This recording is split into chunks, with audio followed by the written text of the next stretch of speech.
World cup 2026 को round of 32 मा चाहिँ स्पेन भर्सेस अस्ट्रिया र पोर्चुगल भर्सेस हामीले क्रोएसियाको म्याच हेऱ्यौँ र अहिले चलिरहेछ स्विजरल्यान्डको है। स्विजरल्यान्डले जित्छ त्योलाई कभर धेरै नगरौँ, हामी मेन फोकस आज यतैतिर गरौँ। अब स्पेन खतरा टिम छ है, स्पेन बवाल टिम छ, स्पेनमा ब्यालेन्स छ, सबै छ। ओयारजाबाल, कुकुरेला, त्यस पछाडि आएर लमिन यामालदेखि लिएर पेड्री, कुबार्सी सबै छन् खेलाडीहरू जसले चाहिँ गेमलाई मेन्टेन गरिरहेछन्, राम्रो खेलिरहेछन् है। स्पेनको धेरै चर्चा नगरौँ, आज कुरा गरौँ पोर्चुगलको। पोर्चुगल भर्सेस क्रोएसियाको म्याच एकदम अफ द टफ थियो आज।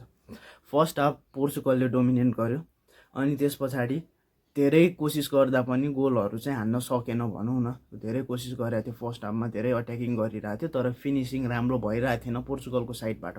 सेकेन्ड हाफमा चाहिँ गोल निकाल्छ भनेर हामी ढुक्क भएर पोर्चुगल फ्यान मजाले हेरिरहेको थियौँ बिहान बिहान कफी खाँदै।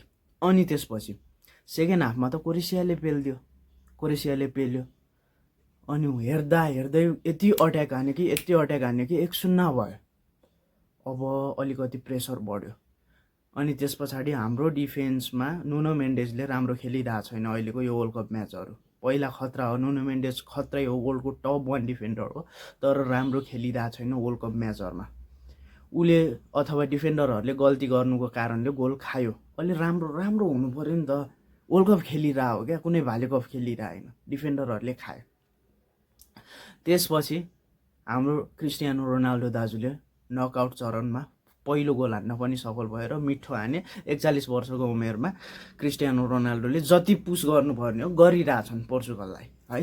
अनि 1-1 ड्र भयो, त्यही पनि पेल्यै छ क्रोएसियाले। अब के गर्ने त भन्ने भयो। अनि ढ्याक्क हाम्रो चाहिँ तालु म्यानेजरले 4 जना खेलाडीलाई ज्याप सब गरिदियो, ब्रुनो फर्नान्डेजलाई सब गरिदियो। मेरो सातो भयो ब्रुनोलाई किन गरे भनेर, तर पनि जस अनि त 4 जना एकैचोटि सब गर्दाखेरि टिममा ब्यालेन्सै आएन, झन् क्रोएसियाले अट्याक गर्यो।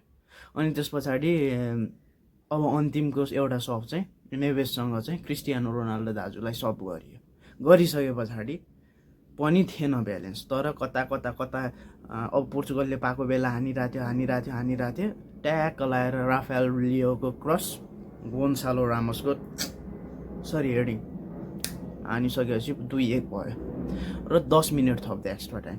10 मिनट थप्यो, ठिक छ, पोर्चुगलले गोल हान्यो। 11 मिनट भयो सिटी बजाएन, 12 मिनट भयो सिटी बजाएन, 13 मिनट हुन लाग्यो बेला गोल हान्यो पोर्चुगललाई। ल अब गयो सातो। अब के भयो त भन्ने भयो होइन, के भयो त, अब किन यस्तो भयो त? 11-12 मिनटसम्ममा त सिटी बजाउनु पर्छ नि, सालाले 13 मिनटसम्म किन खेलायो भनेर मनमा लागिरहेको थियो। ठ्याक्क बलको सेन्सरले काम गर्यो, अफसाइड पाएर रहेछ। यदि बलमा सेन्सर थिएन भने पोर्चुगलले अर्को 30 मिनट खेलेर जित्नु पर्थ्यो क्रोएसियालाई, तर जित्न त जित्यो है। र त्यसरी अफसाइड गोल भइसकेपछि लगभग 18 मिनटसम्म खेलायो रेफ्रीले। कस्तो गुवादे हो कि के हो यो यार, मलाई त लागिरहेको थियो राउन्ड अफ 16 खेलाइरहेछ अब भनेर।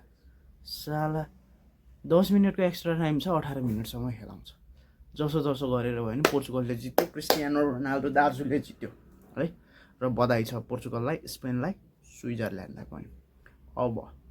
अब राउन्ड अफ 16 को म्याचहरू हेर्न मजा